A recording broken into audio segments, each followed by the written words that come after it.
Welcome again, everybody. We're very excited to have you here today. We've got a great topic. We were warming up a little bit before we opened this up to the public, and we have a couple of good stories to share and a lot of information. So, Alana, could you page forward while we're getting started here? Just a reminder, this is Michael Ray. I'm CEO of Notary2Pro. We also have the wonderful Alana here, who's our marketing analyst, helping us organize this. Andrea Dooling, who is a notary expert and one of our faculty members. She maintains her own YouTube channel called Not Me Notary. My sister and our director of operations, Lori Glockner, is on our panel today, and Stephanie Rowland, also one of our expert faculty members and the owner of New Beginnings Notary. So hello everybody, welcome. Hello everybody. Yeah, we're really excited to be here. Let's page down, Alana. Okay, yes, so these are just a reminder for everybody. We do these monthly, so look for the announcement. These come out every month. We took a little hiatus over the summer, but these come out monthly. And if you do miss them, we normally post them on YouTube. We have a little bit of difficulty with YouTube right now, but normally you can watch them in a replay on YouTube. But we do these monthly just with the idea of giving you really high impact information that helps you grow your business, expand your skills, or just make life a little better. So today's topic is when to say no in a signing. And you know, I was saying just before we got started, guys, that this seemed like a light topic. You know, it was kind of a joke. When to say, just say no, when to say no. But actually, as we dug into it, this is a really important area for notaries, isn't it? Yeah. Mm-hmm. Awesome. Very important. Yeah, there's a lot of stuff that notaries are expected to do or asked to do that we really shouldn't do, that we should know better. So why don't we dig in to some of those? What do you guys think? Sounds Sure. good. So Hey, comment? Lori, were you going to say something? no, I said let's go. Let's go. Oh, let's go. Let's do it. All right. Okay. So, yeah, you know, one thing that we talk about in the training, and one thing my mom had talked about extensively in her training was knowing and adhering to your state guidelines, knowing your boundaries, right? Very important part of the job. And, you know, understanding your state's requirements and the particular requirements of the Secretary of State's office or the other regulating authority is very important. And then we established some of the never ever, don't ever do things here. Mm-hmm. Post date. Is that true? Is that true? Ever do that? Absolutely. You mean don't backdate or post date? Yeah. Don't notarize blank documents. Don't notarize without personal appearance. Yeah. Don't draft documents. Absolutely never. Okay.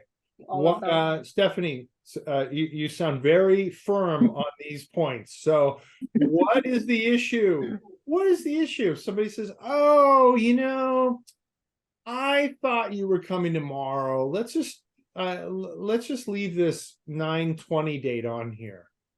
What's the issue with that? Because you have to put the date that the person that you're notarizing the document and the date that the person is in front of you. Yeah. You can't notarize a document and date it for a different date. A different date, right. And title companies will ask you and lenders will ask you to do that all the time, knowing that it's against the law, but they still ask you to do that. That's an absolute hard no. They say, oh, we have notaries do it all the time.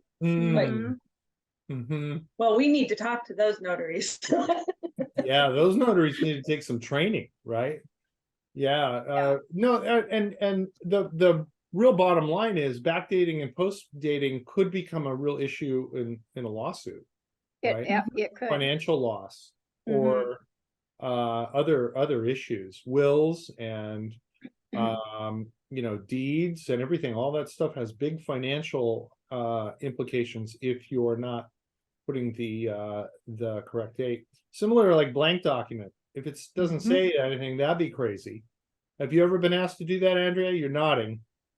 A blank document. Oh, for example, oftentimes when people come to me with wills and it's kind of the ones they get from Staples or so forth, there'll be blanks in it when they bring it to me, and I'll ask them, "Well, fill it out. I need you to make sure that there are no blanks, and if it does not pertain to you, at least line through that section or something, because I can't notarize it as it is." Right.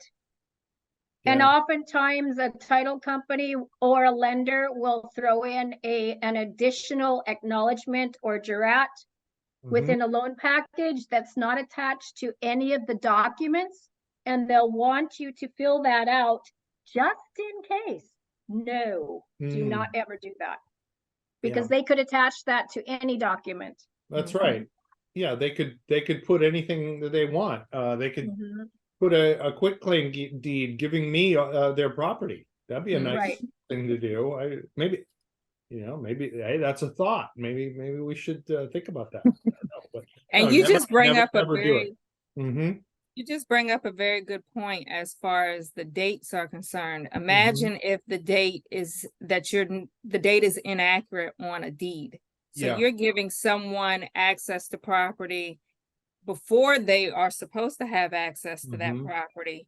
How illegal and wrong and the strict ramifications would you be like? What all would you have to deal with by doing that? It's really important that we check all that information. Right. And I don't think we want to confuse people. There are some documents with an effective date, right? A contract date where something is effective on such and such a date. But what we're talking about is the actual sign date, the notarization date, right? Right. And oftentimes within a loan package or even in general notary work, the document itself that is being notarized will have a different date on it. We're not concerned with that date. We're concerned with the date that we're notarizing the document. Yeah, very good.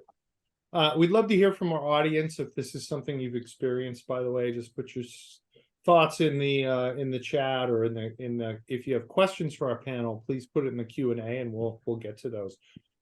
Alana, what did everybody have in mind with this? Do not, even if you're asked, draft documents. Does that mean that everybody's commented we should not be drafting or creating documents that we then notarize? Is that the idea? Yes, I believe so.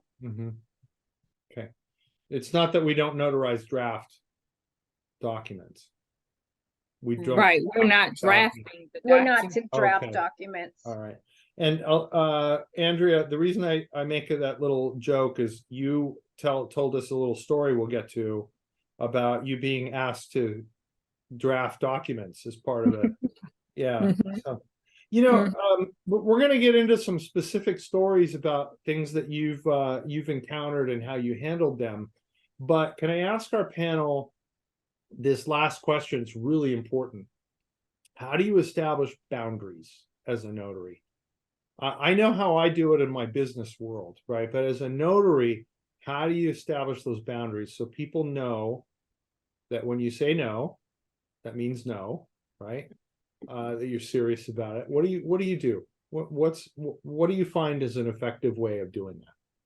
So when you go ahead. You go ahead. No, you go ahead. Go ahead. So when you first arrive, you're setting the tone for the entire signing and closing and notarization. So you're letting the signers and everyone who is present know that this is basically ultimately you're in control of what is happening here. You're the person that's notarizing the documents. So when you speak, you want to speak not kind of like, oh, I think, or I'm gonna, like, you really need to have the tone in your voice that I am the professional in this, and this is the way that it's going to go. And then when something is asked of you, you really can't beat around the bush. If the answer is no, you have to be very direct and assertive. And I must admit, that's not something that I have always been too comfortable with saying, as far as saying no or expressing how I feel. But when they're asking me to do something illegal, I have to be my feet planted on the floor, no, and this is why. Yeah, Mhm. yeah, that confidence comes through. Right. Right. And if you're a little wishy-washy and timid, people will push the boundaries, right? That was Absolutely. the exact same answer I was going to give. Yeah. It's how you carry yourself, how Mhm. confident you are in your job. You know, if Mhm. you don't exude confidence in what you're doing, then no one's going to take you seriously. Yeah, for sure. Lori, you're nodding. We just redid our one of our demonstration videos. And what are some of the things that you highlighted in that video to really set the tone about the confidence in taking control of the signing? I can't remember. Okay. That was long Well, time ago, but yeah. Let's just comment, not doing but that. yeah, That's I for mean, sure. you just kind of direct people, you know, Well, I and think, because in personal life, I'm like, well, if you want to, blah, blah, blah, but not when I'm doing notary. It's like, okay, so where are we going to be sitting? How are we, you know, we're going to be, I want you to sit over here and this was that. And, but not in my, Mhm. you know, my daily life. I'm like, well, if you want to have that, that's all right. Right. But when you're, that Yeah. does not work when you're in this business. You Mhm. have to direct them and you have to be polite and gentle, you know, at times, but sometimes you have to get a little more firm, Mhm. Yeah. but always respectful. And it's not, with some people, it's a little more challenging at times. Yeah. I can give an example. So Okay. this week I was notarizing some wills for a elderly couple, and Mhm. you know, they were real repaired. They had their witnesses there, and I asked all the specific questions, you know, for the witnesses, and I set this tone for the notarization, and then I explained that there's a document within the will that is requiring me to put all of you under oath. And I explained how serious it was, because one of the guys was making jokes about it. So I wanted Mhm. him to know that this is a very serious matter and there was to be no hanky panky. I didn't use that word, but you know, let's not be Mhm. laughing during Yeah. this, because this is serious Yeah. and I need your full attention. And he just from that moment on, he didn't pull any crap with me. Oh. But because Okay. I set the tone for it. After Yeah. the signing was done, then we were all fun and games.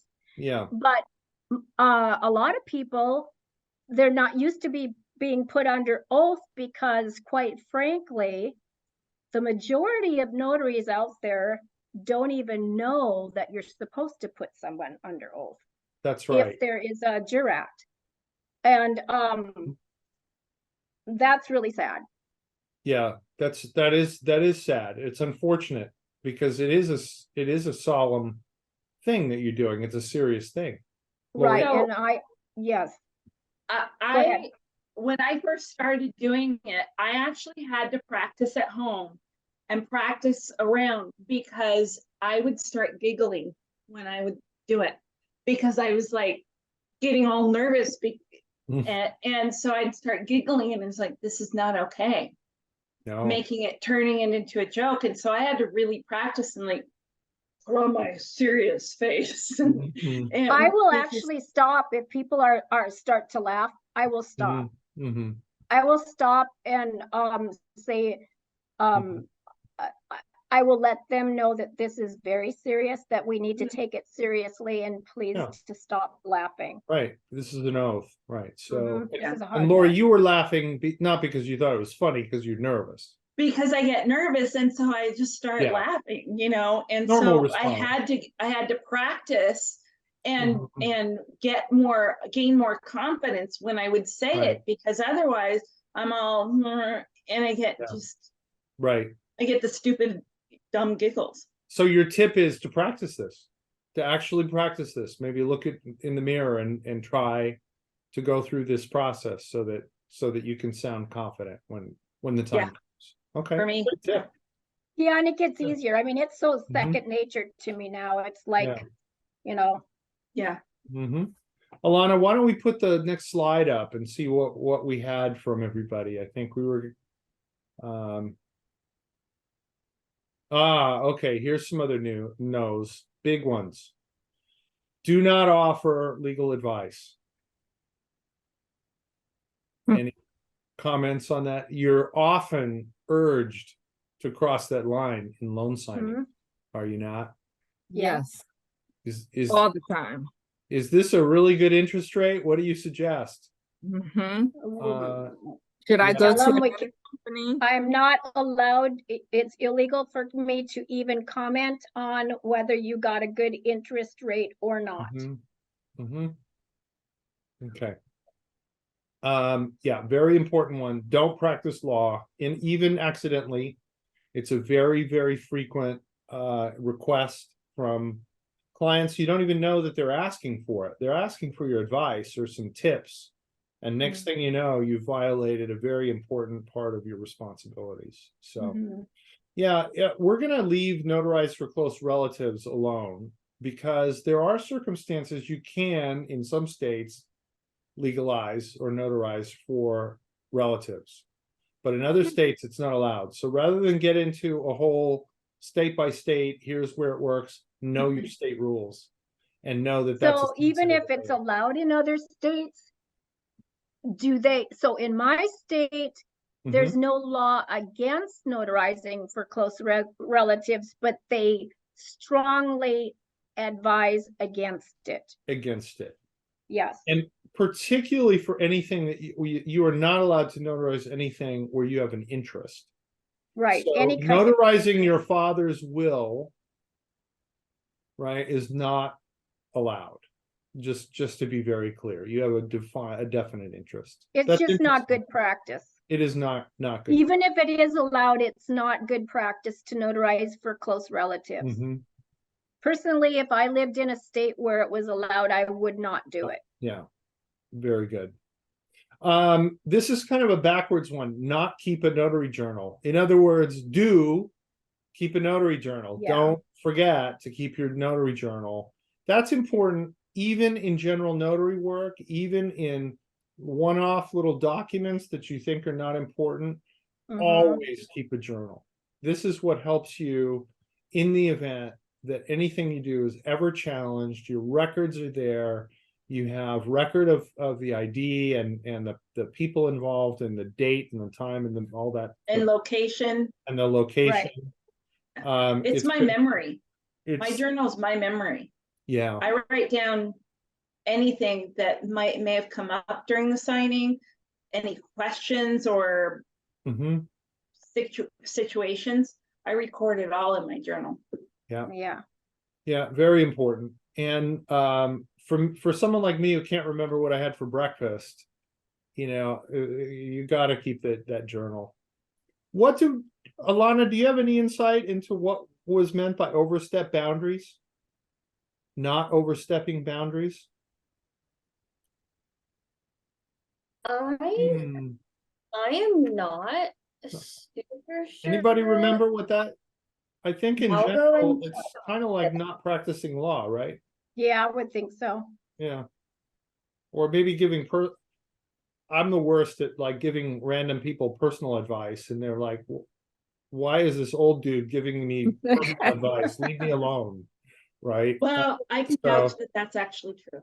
Yeah, it is true. It's one of my, it's meant well, but it's terrible. You don't do that in a professional setting. So anyway, we'd love to hear from the audience on things that you say no to. There was an interesting comment from Mark Sampson to everyone. He says, I had a sovereign who refused to present a government issued ID.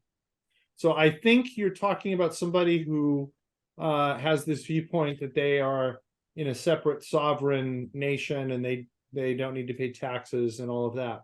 Is that what Mark is? We'd love to know if that's what was meant.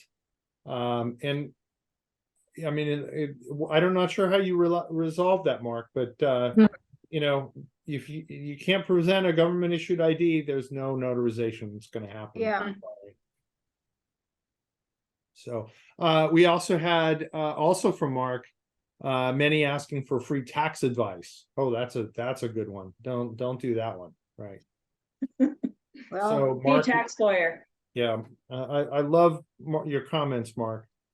And then let's see, Kelly talking about signing of the day. Seller's package property was in Florida. The deed required 2 witnesses. Not to sign as a witness. That's right. Yeah, not to sign as a witness. yeah. Yeah, very good comments. Okay, guys, where do you look if you're not clear on the boundaries or an action? Your notary primer, your state's notary primer should have everything you need in it Mm-hmm. for your state. Yeah. Okay. Yeah, we So have. And Good don't luck. always trust the NNA because a lot of times their answers are not correct. I would say, And you know, I always do my homework before I go asking somebody. yeah, so I do want to say I don't want to get in trouble with the NNA because they're a great resource, right? And you know, we're not, our objective isn't to, you know, put the NNA down. But your point is very, very valid that the state is the source of truth for how you should behave as a notary, right? Right. Okay. And you can always call the mentors at Notary2Pro, and we will walk you through that. We don't know all the state rules, but we can share with you how to find that information. Lori, you do a lot of the mentoring. Do you get questions about these things? Yeah, but it's like Stephanie said, you got to do your research. And we don't pretend to know everything. We don't know everything. There's no way I can. But directing people to where they can find the correct answers. I've called, when I was in California, I called the Secretary of State on one question a couple of times, and I got a couple of different answers. On the same question? Same question. Oh, wow. And so you just have to keep digging and really finding out. And part of it is going with your instinct. If you're really questioning this and that something seems off, then it probably is. It's probably a bad idea, right? Yeah. Trust your gut. And I think Andrea was saying that she had should have listened to your gut instinct on that story. Yeah, would you share that, Andrea, for our audience? So I think on one of the slides, it's asking for a situation that you regretted. And I had a general notarization that was like 40 minutes away. She called me. She was in dire need. Her brother was in the hospital. And I was happy to help, but something stuck out for me. So she was asking questions about the fact that he doesn't have an ID and credible witnesses and all this. And this is the first time I'd experienced signing by mark or whatever it's called. So I called NNA. They tell me that everything is basically legit. So I go up and I meet the brother, I meet the sister, and as the notarization is going on, something in my head said you shouldn't have done this. But a few months later, she contacts me and she tells me that the hospital did something wrong and they were being negligent towards her brother. Her brother ultimately ended up passing away. But before he passed away, she wanted me to come up and keep getting some documents signed. But then she wanted me to add additional information on the documents that I really did not feel comfortable with. And so in one of those bullet points, it talks about drafting a document. This was similar in that she wanted me to edit the document. And technically as notaries, we're only responsible, we're responsible for this, our notarial section, and that's it. We're technically not supposed to edit anything else. No. So what she was asking of me, I did not like. And eventually she kept calling me and I have a bleeding heart. People can give me a sob story and I want to help them out, but after a while, I just said, no, I can't participate in this. I did I played my role. I did what I was supposed to do. And unfortunately, I can't do anything else. And I apologized, gave her my condolences, and I never heard from her. Yeah. But I wish I had listened to my gut beforehand. Yeah. When it said you shouldn't be involved in this transaction. Yeah. Because you had a very strong instinct that this was not a good situation. Yeah. And it was just my gut. NNA said everything else was completely legit. Right. It was legal and everything was fine. But there was just something in me that said, and no. it sounds like it was one of these things that sort of escalated. It started weird and then got worse and got a little worse. And the amount of calls that I received from her were that reminds me of the old expression about boiling a frog. You were the frog getting boiled, right? Slowly and surely getting more uncomfortable. And now that I know that you're a soft touch, I need to talk to you about $20 that I need just for some groceries. So there'll be interest associated with it. Okay. Alana, did we do a poll? Yes, I asked everyone if they have ever notarized something and regretted it after the fact, and 86% of you said that you have not notarized something and regretted it after. That's great. So 86% of our audience is better than our faculty, because I think we all agree that we all had done at least one. Don't lump me in with you guys. Oh, really? Oh, Stephanie, no regrets. No regrets? No regrets. I haven't done that. Okay. All right. Lori, how about you?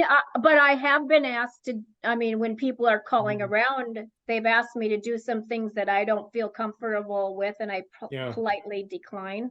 Got it. Okay. Lori, no regrets? Not with the notarization, but taking certain assignments. Oh, taking assignments. Certain ones. Yeah, we've all seen the no regrets tattoo, right? Yes. Spelling. Yeah. So it's other areas. You don't have that tattoo, Lori. She might not know. Oh, she might. Okay.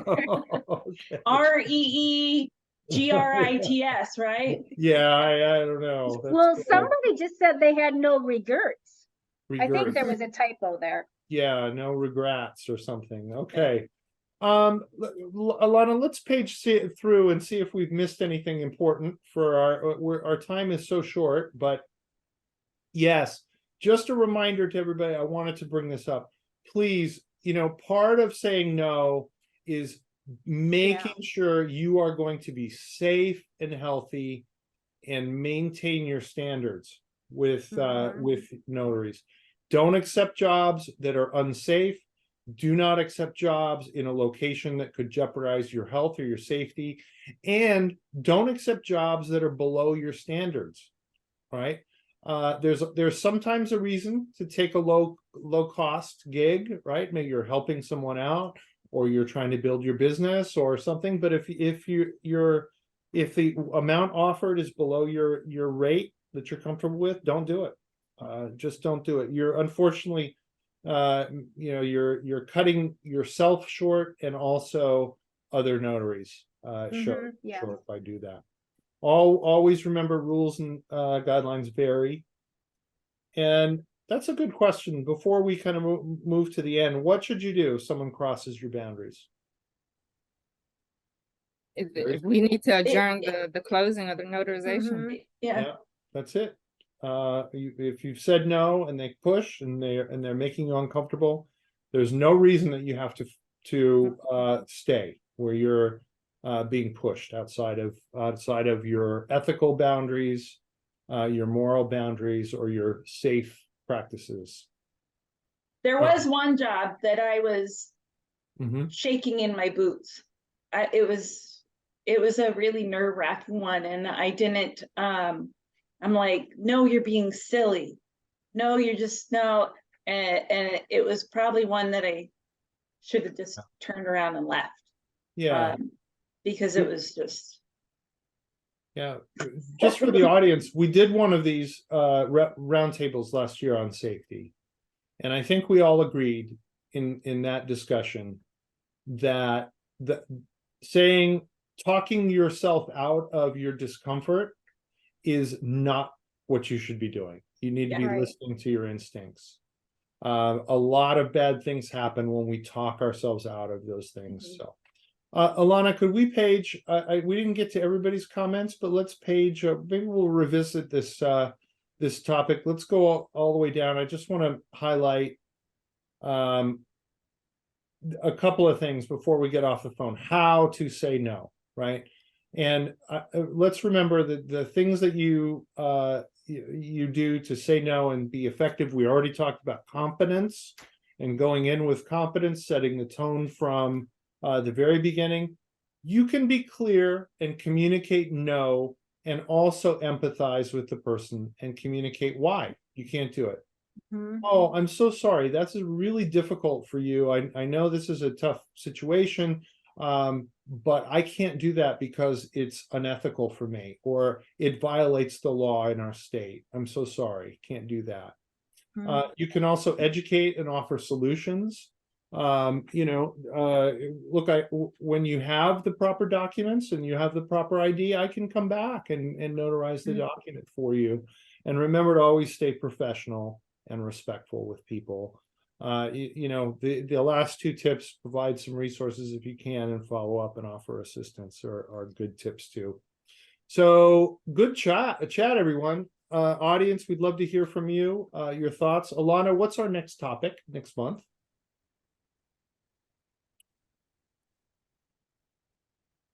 Our next topic is keeping accurate records. Awesome. And we're doing that on October 19th. I think we will have a guest presenter next month, along with our panel. So very exciting. Yes. Thank you, everybody. Thanks for Thank joining you. us. We try to keep Thank you, these really guys. tight to 30 minutes, not 30 days, 30 minutes. So we really appreciate your effort. We may have to revisit this topic, though. What do you think? Do a That's a part good two idea. later in the year? Okay. Mhm. All right. Everybody, Thank you, have a wonderful everybody. evening and a great rest of your week. Bye, guys. Bye. Bye. Thank you.